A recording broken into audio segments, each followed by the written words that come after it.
Welcome to Bridge the Gap podcast. I'm your contributor host, Cara Silletto. And if we haven't met yet, I'm the president and chief retention officer at Magnet Culture, a firm dedicated to reducing unnecessary employee turnover. And I'm the creator of the employee retention ecosystem, which I've been talking about this year as a contributor each month for this Bridge the Gap podcast. I hope you've caught the episodes we've done so far this year. And today we're going to talk about the importance and the how-to of building and launching your own leadership development program for your leaders to make sure that we are not promoting people into these management and leadership positions at every level without giving them the tools to be successful to retain and lead their staff. So what I'm going to do today is start big picture. So executives, hold tight and hang with me, because we are going to talk about the investment and the business case behind investing in your leaders. We're going to start there, and then I'm going to dive into a little bit later some of the nitty-gritty details of even the event planning and project management and instructional design of how to build a great workshop. So when we get to that point, I'll let you know. You could pass this along to your HR or training team and make sure that they have all the tools they need to fill in any gaps for your next build. So first things first, development is no longer an option. It is a must-have. Some people think, especially when times get tight, I understand budgets, but sometimes when times get tight, we think, well, we'll cut leadership development because it's a nice to have, not a need to have. But I'm going to argue in a few minutes with some investment numbers of why that is not the case.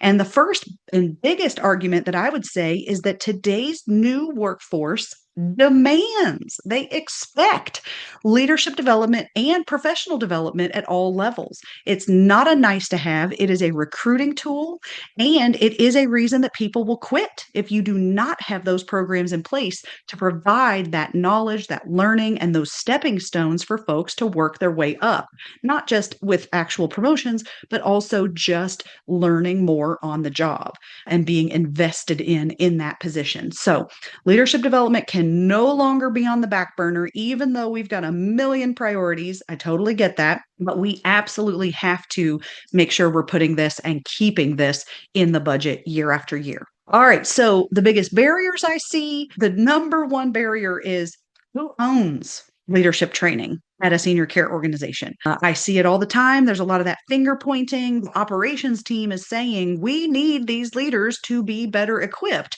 And oftentimes they're pointing to HR, who is up to their eyeballs in other projects, other issues, and trying to do more retention initiatives. And probably they don't have the capacity to take this on. So sometimes I see the chief operating officer and that operations leadership team, or even regional directors of ops, sometimes I see them take on more of the leadership training, but more often than not, it ends up landing in the HR space of some kind. Now, let me let you in on a little secret. Not all HR people are training people. So they do not have the instructional design skills, which means how to build an effective course and effective content. They often are not the best facilitators. Now, sometimes they are. I see great HR people that are great facilitators, but they don't always have that skill. And then they also have to be project managers and event planners to run the program and figure out the workbooks and the travel if you've got folks going from one building to another. Lots of logistics that go into that, even down to the snacks and the coffee in the room the morning of, right? So something to consider, and I've seen a lot of groups do this, is should you hire a training manager or a trainer, someone who can do both the build and the facilitation and managing that program as well? Or is it better to outsource that? Could go either way. I've seen a lot of effective programs in all different directions. And in fact, I'm going to show you kind of a spectrum of options from DIY, internal, build it, teach it, evaluate it yourself, all the way over to complete outsourcing. So I'm going to give you some examples of those in just a few minutes. But let's talk about the numbers for a moment. So I pulled some reports here and wanted to let you know that ATD, the Association for Talent Development, in 2025, they reported out saying that per employee investment in development was $1,254 per person in 2025. All right, let me repeat that. I know that you're listening, you're probably driving. So it is in 2025, they said that on average, companies were investing $1,254, $1,254 per employee on training and development. So that is online, compliance training and onboarding. That is in-person classes. That's going to conferences. And of course, that $1,200, it's going to be more for management, who again goes to conferences and external events, and maybe a little less for our frontline staff, but on average, $1,200. So I want you to think about that for a second. Have you taken your FTE number, right? If you took your employee number and times that by $1,200, is that what's in your training budget? Is that what's in your professional development and leadership development bucket? Because if it's not, then you're well below the average of what most organizations are investing in that space. Okay. So that's one piece of information for you. Another is that research.com came out with their leadership development report in 2026. This is just a couple months old. And they actually found that for every dollar invested in leadership development, this isn't just all professional development, but specifically in leadership development, they were finding that every dollar invested brought the company on average a $7 return. $7 ROI on every dollar that was invested in leadership development, because it came back as less turnover, less mistakes, less deficiencies, things like that, right? So it makes you a lot more productive when we have better leaders who can head off those mistakes from our whole team and head off any conflict that causes a lack of productivity and everybody, dealing with drama around the building. We don't want any of that. So there is definitely the case to be made that leadership development should not be cut, because you actually get the ROI on the back end for this. Now, here's a third resource.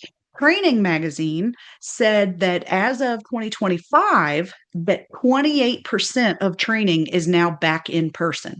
So if you think of all the training you do, and it's my experience in healthcare, so much of the training is online, which is fine. There's a lot of that, especially for compliance and check the box needs.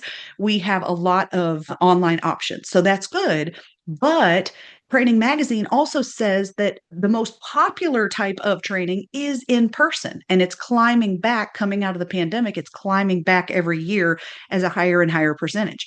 So I wanted to bring up a really important point here, especially with leadership development, but any kind of professional development that you're doing that's maybe outside of the compliance realm. Do not discount the value of the networking. Because I'm going to tell you that a lot of retention comes from your staff and leaders, your entire team having work friends. All right. Just think about that term, your work friends. That is so important, particularly to our younger workers, even those under 40, I would say, the millennials and Gen Z, for example. I have talked to so many people in our programs and classes over the years that say, look, I don't really love my job or this company or my boss, but I stay because of my work friends. I am not leaving them. And I love coming to work with them every day.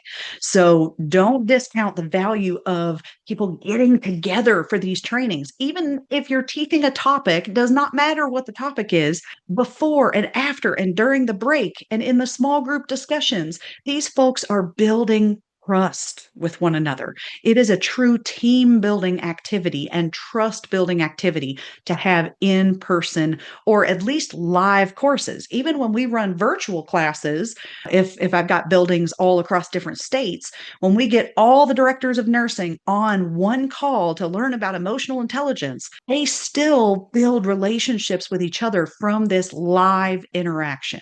Okay, so make sure that you are not just having everybody do self-study and on-demand type of courses, because there's value in learning best practices from one another and that added team building and trust building time that comes into it. So look at your budget. What are you spending per person on development? What kind of ROI are you getting for your leadership development? And are you maximizing the training opportunities to build more team camaraderie and trust over time, which will help your retention? It's going to make people want to stay and work with their work friends. All right. So there's a few pieces of information for you on the case, right? If you've got to make your case, maybe you're not the one with the budget purse strings. You've got to go convince your leadership team to put the dollars in the right place for this. those are some talking points for you. All right. Now, next, why do we do training? To fill the actual skill gap that exists. I can't tell you how many executives call me and say, man, our leaders, they're just not great communicators. They're just not great leaders. They're managing their team and managing the responsibilities, but they're not actually leading and certainly are not retaining the people that we need to keep. So a lot of organizations, they're going to training for, you guessed it, change in behavior and being more effective in their roles every day, whether that's bridging the generational gaps that we're seeing or improving their communication skills. Oftentimes, they're telling me that leaders lack emotional intelligence. Sometimes they don't even understand different styles and why people are showing up in different ways, introvert, extrovert, things like we see on the DISC behavioral styles assessment. And if a leader doesn't understand their own self as far as their self awareness, there's very little chance that they're going to have that team awareness and understand that one size doesn't fit all. And I have to communicate and lead others in a different way. Because if we grow up with just our lens of how we see the world and how we communicate and how we work, it's hard to lead others and adjust our style for people who don't think and act and work like we do, right? So you got to have that self-awareness, the team awareness, adjusting your style. All of those skills are needed for people in leadership positions. So you might want to kind of think about what skills are missing and what training do people actually need to improve those skills. It's fascinating, but I'm going to say something basic. People don't know what they don't know. So we'll talk a little later about how to pick which topics and what level of training people need. But just remember, they don't know what they don't know. And so we as an organization and an employer are going to have to fill that gap. So another question is, well, how do I evaluate this training, Cara? How do we make sure that we are getting results from it and that people are changing their behavior? So if you haven't ever heard of it, there is a model out there called the Kirkpatrick 4 levels of training evaluation. So I'm going to walk you through this real quickly. The first level of training evaluation, so after a course, how do we evaluate it? The first level, of course, is, did you like the class? Smile, thumbs up, yay, right? Great class, great facilitator. I had a good time. This was worth my time.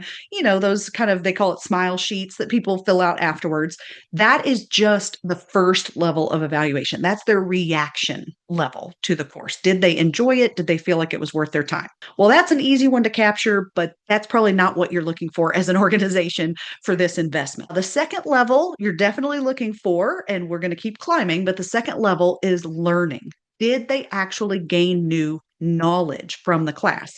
So that's going to be tested by either a quiz, an exam, or even what we do in a lot of our courses is just the verbal, what takeaways did you get from this class? What moments, what insights?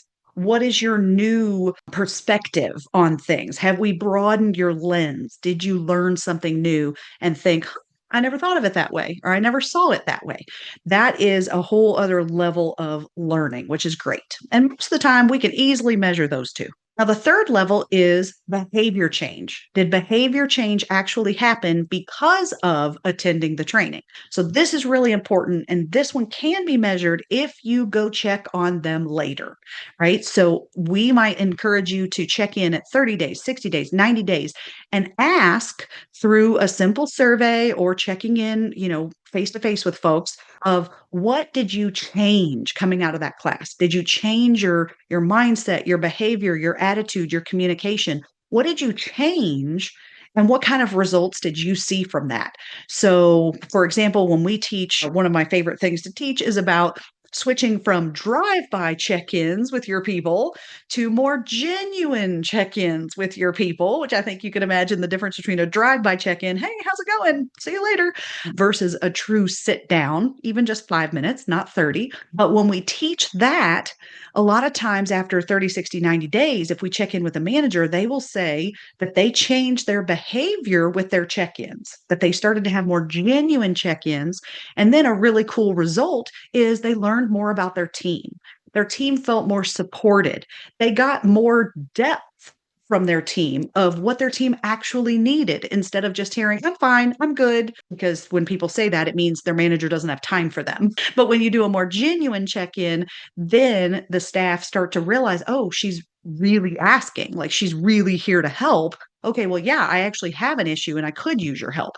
And so they build that connection and that support, and your staff start to feel more heard and truly supported on a daily basis, right? So that would be like a behavior change and what kind of outcome that manager is seeing or feeling or hearing from the behavior change. Now, level 4 of the Kirkpatrick model is what the business leaders are looking for, and that's going to be business results. What kind of ROI and outcomes are we getting that are helping the business move forward? So that's going to be, did that behavior change result in reduced turnover? Now, I will tell you, before the pandemic, I used to be able to clearly isolate if we did a training program that it reduced turnover by 12% or whatever that metric was, because the training program was the primary initiative that was happening around retention. But now, coming out of the pandemic and after the great resignation from 21, 22, we're years past that now. And today I see companies doing all kinds of retention initiatives all at the same time. We're reviewing comp, we're doing leadership development, we're revamping onboarding. We've got all these things going on, and there can be things negating the retention initiatives like, well, we can only give a 2% or 2.5% pay increase this year because times are tight. Well, that right there can negate all the other investments that you did if folks are upset about the compensation. So it is very, very hard, not impossible, but very difficult today to isolate training specifically to that retention ROI. It is possible, but usually it costs a lot of money. There are companies out there, actually, we have some partners we refer to. There are companies out there that can come in and analyze that, but that's going to cost you a lot more money to get to that level.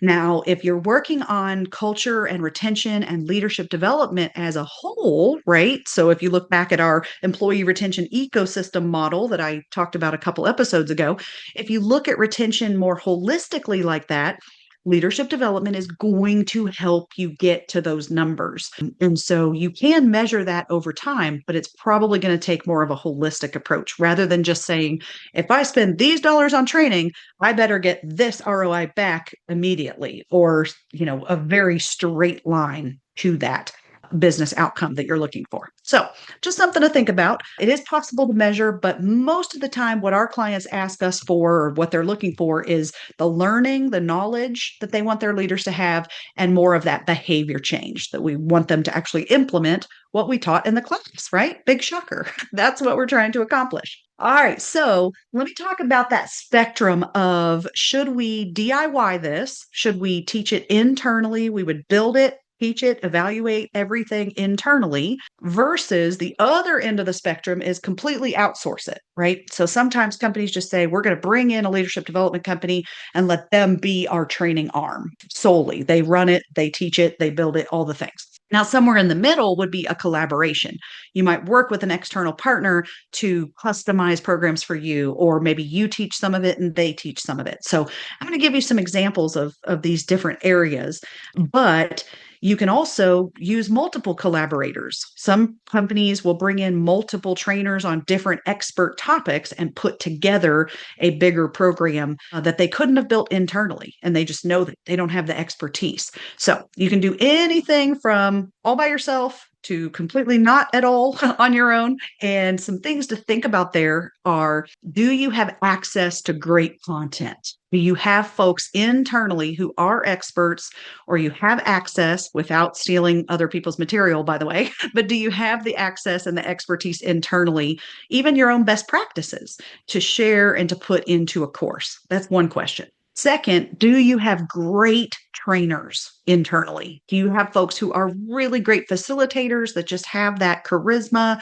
and can captivate a group of leaders for a long period of time, at least 90 minutes, if not a half day or full day, without them checking their phones, without them getting distracted and doing other things? Also, do you have the capacity to build it? That takes time to really create those programs as well. And then to run it, there's a project management component there of actually running your training courses as well. And then take a look at your budget.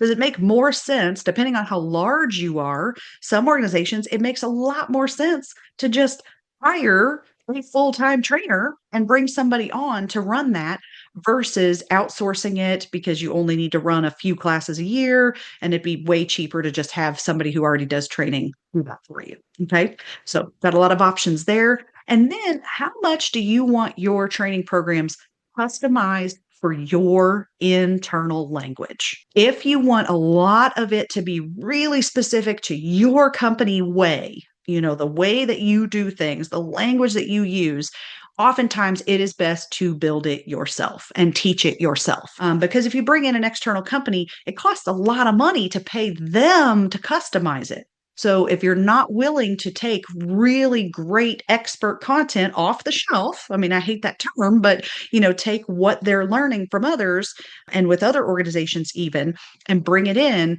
then you may need to do it internally. All right. Now, we do something kind of in between there.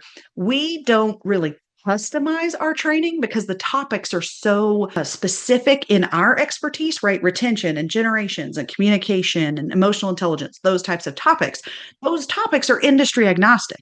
But because we do so much work in senior care, close to 80% of our work is in senior living, senior care, that spectrum of senior care, we do what we call personalizing. So we're going to make sure that every single example is senior care specific and senior care applicable, but the lessons, the strategies themselves are more industry agnostic or leader level agnostic.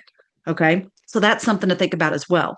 Now, you could bring in, there's tons of leadership development companies out there, and something you may want to ask them is, how applicable is your material to senior care? Are they sure about that? Because I've seen some groups that do a lot more training in, let's say, like a white collar desk worker environment. And unfortunately, I saw a group come into senior care and want to talk about working from home. And it was like, no, no, no, no, don't talk about that, right? We don't let our frontline work from home. We rarely even let leadership work from home. But sometimes those topics are not transferable. So if you're going to use an external group, you just want to make sure that they really understand this profession, this industry, and that they at least are customizing it and making sure it's applicable to your space and your need and your language, right? I mean, we change little things, like a lot of our clients will say, well, we call our employees team members or associates, or they have certain terminology that they would want our training team to use. That's no problem. That's an easy, simple switch and doesn't require any cost of customization. But if you're bringing in a company that works with a lot of insurance companies and tech companies and things, their training might not apply to managers who are managing that low wage, frontline, hourly, tethered worker that has to be on site to work. So you just want to check with them on that applicability. All right. Okay. So now we're going to get into a little more nitty gritty and some examples. So executives, I give you permission. If you don't want to hear the details, you're welcome to pass this along to your HR operations team or training department if you've got that as well. And I'm going to dive into different details and other things to think about as you build out your program. Okay. So as I said earlier, that middle ground is more of a collaborative approach. And we've got a client in North Carolina, Kentura, that we've been working with for years. They built this beautiful Inspire Leadership Academy. They chose to make it very cohort-based, meaning the same group comes in and stays together from start to finish. They've got about a half a dozen buildings across North Carolina. So they like to make it a road show, and they rotate every in-person class from building to building, which means their folks do have to travel, but they're identifying high potential and newer managers to be in this program every single year. This is a group that collaborates with experts. So their HR leader and her team, they run the program and they choose the topics, and they even teach some of it. They start with a company overview and they end with legal and ethical issues that they specifically want to talk about for their company employees. But in between, they bring in our team to talk about retention strategies and generational differences. They bring in somebody else to teach about change management and some leadership 101 skills. And they've got several folks that they bring in throughout those 8 visits, the 8 different classes that they have. So that would be an example of kind of a collaborative space where they're running the program, they're building the majority of it, but they're getting the expertise by bringing in external folks for certain topics. Now, they also allow folks to nominate themselves to be in the program. So instead of just saying you, they have a nomination program, which adds a bit to the administrative side, I won't lie, but they have found what she calls some hidden gems of people that really stepped up and hadn't made themselves known as a future leader. And they were able to self nominate and get into these programs and really blossom, which is so cool. All right. So her program also includes some assessments and some coaching programs and different things that are built in. Some of them, I even see them do a group project over the 6 or 8 or 12 months that they're together, which is really cool. And then this group at Kentura, she said they also invite their past Academy graduates to come to lunch whenever they're in that building. And that way it builds those work friends, it builds more camaraderie, and the different cohorts get to meet each other over time, which is really cool.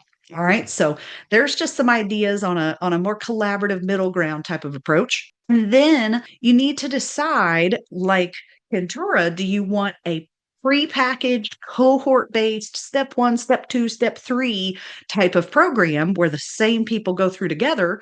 Or do you want more of an a la carte leadership development program? We have some clients who call us and say, well, we want to run 6 classes or 8 classes a year, and we will tell you for each class who's going to attend, because maybe they have certain people they want the skill gap worked on, or maybe they just want to be able to add new people as they get hired, right? Of course, we all are struggling with the retention, not only of our frontline, but sometimes of management.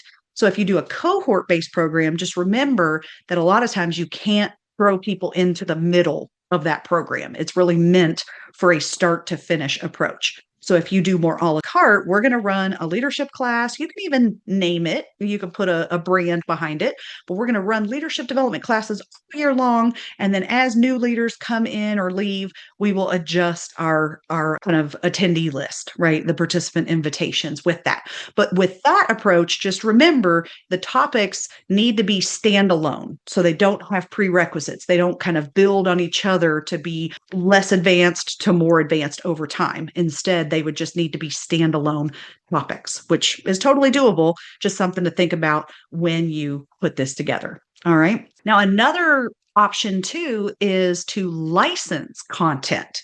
So you guys are probably familiar with some of those programs out there where your trainer or your HR person could go get certified in, crucial conversations, or there's all different things out there. I can't think of them all off the top of my head, but there are certain programs you can get certified in and then teach them internally.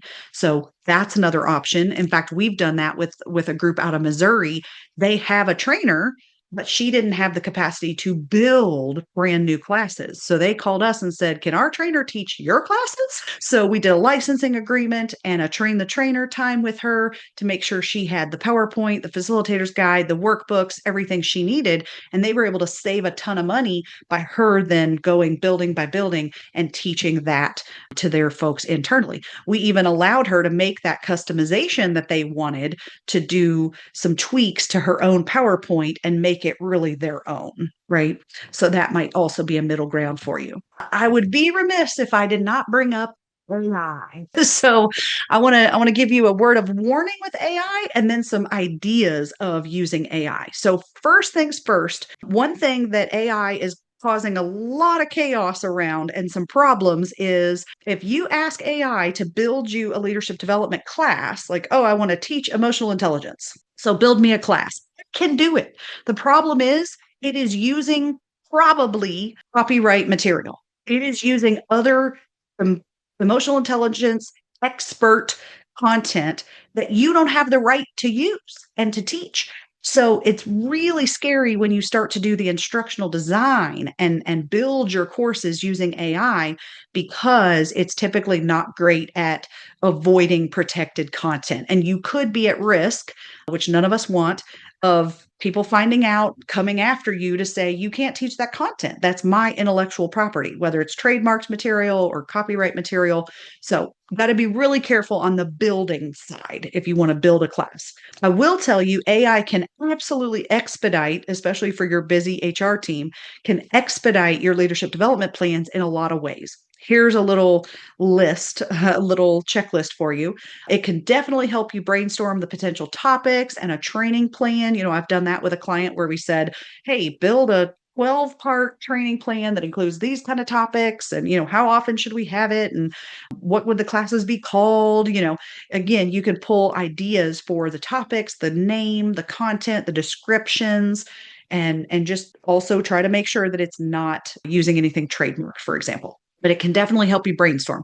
It can also help you figure out how to evaluate the training effectiveness and make those post-event surveys asking about behavior change and knowledge and things like that. You can use AI for the event planning side and the project management side. Hey, I'm running a class for my folks. What all do I need? Make me an event planning checklist of everything from coffee and breakfast or snacks to the room setup and the materials. Do we need flip charts? All of those kind of things. And then you could also use AI once you have your content. Let's say you do have people internally that can put together best practices and expert material. Then you can have AI take your PowerPoint or your material and create a workbook, create materials and activities and scenarios to role play, different things like that. And then even, we started using AI to make our certificates at the end of certain programs because it can speed up some of those things as well. It could design the certificate. It can populate the certificate with all the names if you put in the attendee list, little things like that. So AI can certainly help you save time, but be careful not to use it too much on the content development side because you may be going into some scary territory there. All right. So next up, we're going to get into some more of kind of the nitty gritty of your plan. So who should be invited to the class, what content to include, identifying those skill gaps, and then the timing, location, and some more of those event planning details. All right. So I'm breaking this down so you guys can do this yourself. These are all the questions that I can think of that you need to just have a meeting, sit down. If one person's running it, they can do it themselves, or get your team together and say, here are the questions we need to decide on how we are going to run our leadership development program. All right. So, and also these are great if you already have a program in place. These are great questions to ask. Are we missing anything? Or is there a better way to do this, more effective way or more efficient way to do it as well? All right. So, first up, who should participate? We want to look at all those different leadership levels. There's training for executives, there's training for directors, there's training for managers, and there's training for supervisors. And sometimes those things are different, right? There's different skills needed, different level. So really think about what level should participate in the classes and who's going to be invited in. Are you really preparing people to be promoted?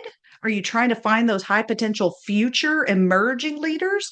Or are you in need of filling skill gaps of current managers and directors? Do you need to kind of backfill what you thought they knew or what they should know for their position, but that is lacking? So think about that piece as well. And then are you going to select folks by their job, their role, or by tenure, how long folks have been there? One of our clients decided to make, they're a larger group. They've got, I think, maybe 26 buildings, and they decided to do a group for a cohort of training for emerging leaders that were not yet leaders or were very new leaders. They did a mid-level, people who've been leaders like maybe, more than 1 year up to 5 years. And then they did one of leaders who had been there in their leadership roles for more than 5 or more than 10 years. So sometimes you can do it based on tenure as well. And then are you going to do that nomination process or more of a selection? And finally, is it mandatory or optional? Are you going to say, if you're in this role or you've been here this long, you have to be in this class? And I will tell you that there are pros and cons to both, but I would say that the mandatory training is where you're really going to see culture change because people will opt out if they're not lovers of training, right? Some people have had bad experiences with boring training. Unfortunately, they ruined it for all of us. And so they're like, I got to go to training. Anybody with that kind of attitude is really not going to sign up. And chances are they might be the ones who need it the most. So a lot of times we're going to want to make those training programs mandatory. And that way it also builds consistency of those skills and that collaboration and camaraderie across the team as well. So there you go. Who should participate? Next question, what content to include is what skills are needed. And then you can ask them, some managers will say, I really wish I was better at XYZ. Wish I was better at giving feedback, or I wish I was better at handling difficult situations. Sometimes they'll tell you, but a lot of times they don't know what they don't know. So another good question or way to survey is ask the people above them or below them. What do you wish your team knew how to do? What do you wish your managers knew how to do? Or what skills could they improve upon? And those folks will often tell you what they think others need, which is pretty funny because, we're all pretty judgy. And then also, here's something else. People are going to be at all different levels. Some folks are individual learners and they've continued to teach themselves over time. Others stay away from continuous learning and improvement, and maybe they're stuck in a few years ago or a decade ago with their skills and their leadership plan. But don't be afraid to start with the basics. No matter who it is, okay? To start with the basics. And we'll even say if we know we've got some more tenured folks coming in or more effective folks coming into a basic class, we call it a refresher. Because even really great leaders oftentimes will stop being a great leader because they're busy. And their great leadership skills that they know they should be using, those skills go on the back burner, and we're just going to bring it back to the front burner. All right. So oftentimes you can have kind of basic refresher classes, and that never hurts to put folks through it. Even folks that come through our classes that have great experience, what they tend to do is they tend to share their best practices. They tend to be more of a contributor to the class and also take away some new nuggets, but they love to share that and help build more consistency of their effectiveness across other leaders as well. So it's a win-win for everybody. So then if you're going to do the skill building, you need to really think about what classes, what skills are needed. So generational dynamics, communication, feedback, team building, DISC behavioral styles, emotional intelligence, professionalism, change management, resilience, right? There's all these different things. And next, you need to think about the timing of this. Because I think it's funny, an executive called me a couple years ago, and I'll never forget him saying, I need them to know all of this, right? He looked at our catalog. It was like, I need them to know all of this yesterday. So he thought he wanted to move as quickly as possible. We want to have classes immediately. Boom, boom, boom, boom, boom. Let's just get them all done. When in fact, it turned out that you cannot learn new skills that quickly. You can't learn that many new skills that quickly. They start to get muddy if you're trying to change your behavior, and then the next week you're told to change different behavior, and then different behavior, and then different behavior. So you do have to give your folks a runway, a realistic time frame of when you can hold these classes. So I've seen some like micro training weekly programs where you meet quickly for 6 weeks in a row. That tends to be if you're trying to accomplish something specific very quickly. But most of the time with general leadership development, where we're consistently improving their skills over time, you're usually looking at either monthly training, sometimes bi-monthly, meaning every other month, or even quarterly. Most of the time when folks end up choosing quarterly training with us, it's simply a budget issue. We just can't afford to do 6 or 8 classes a year. We just are going to start with 4. So that's fine. Starting there is better than nothing, but usually that monthly or bi-monthly is where you're going to get more consistent improvement over time. And then by the time you're done with that year of training, you look back and say, wow, look at the 6 or 8 or 12 topics that we covered and all of the improvement that we're seeing in that area. So thinking about that is important. And then is it going to be virtual or in person? or even hybrid. You could do a program where maybe you start and end in person, and then the rest of the classes are virtual in between that. That would be an example as well. All right, so don't forget when you put your program together, especially if it's cohort based, but even if it's just kind of every year certain classes are offered, kick it off with setting expectations, very specific expectations for attendance and participation and contribution, how people should show up. So you want to have kind of an introductory letter or email that says, here's what we expect as we go into these classes. And then when people hit a certain milestone, either the end of the program or once they finish 6 classes or 12 classes, you want to celebrate that. So have a cake, have a party, have pizza. At the end of some of our programs, we made these special lapel pins. They're about the size of a quarter, and it says retention champion. So when they get through a certain number of classes, they become a retention champion and get celebrated in that way. So you can make little company pins or give away swag and really celebrate that milestone for folks as well. So I'm going to go one level deeper for you. If you are listening to this today, or you want to send this to the person who will be building the actual workshops, right? Building the training, I want to give you a few quick tips of what to include in there. All right. And you can definitely use AI for some of this. First of all, if you're going to do half day and full day workshops, I highly recommend doing 3-hour half days and a 6-hour full day max. Because all these people have day job that they need to check email, and they are going to have to fight fires during their breaks and things in between. Unfortunately, that's just the way it is in our particular profession. That's how our training classes go. Don't try to shove 7 or 8 hours into a day. It's too much for their brains to absorb, and just max it out at 3 or 6 hours for sure. So, of course, you got to figure out what content you want to transfer to them. What knowledge do you want them to have? Add in discussions and activities. If you're going to teach a half day, 3-hour class, you don't build 3 hours of content to tell them. It isn't a lecture. All right. So you want to build in discussion questions, activities, maybe scenarios to run.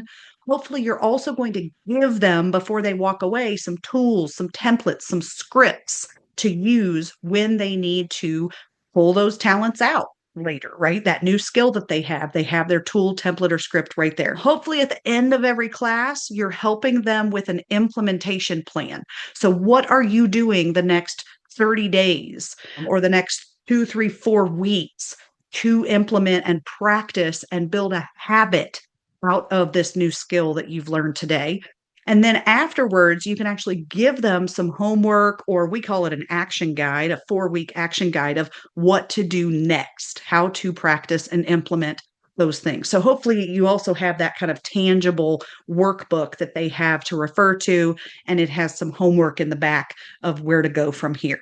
All right. So those are just a few workshop best practices if you're going to build something yourself that you might want to consider as well. So, all righty. I know you're overwhelmed. This was quite the detailed podcast here today. And you may have to go back if you were driving and kind of write this down, or maybe share it with some other team members if they're the ones who need to hear that. But let me tell you, if you don't have anything in place now, or maybe you just want to start tweaking what you have, just start small.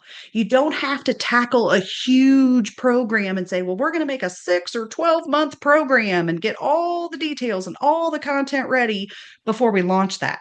I recommend doing it in bite-sized chunks.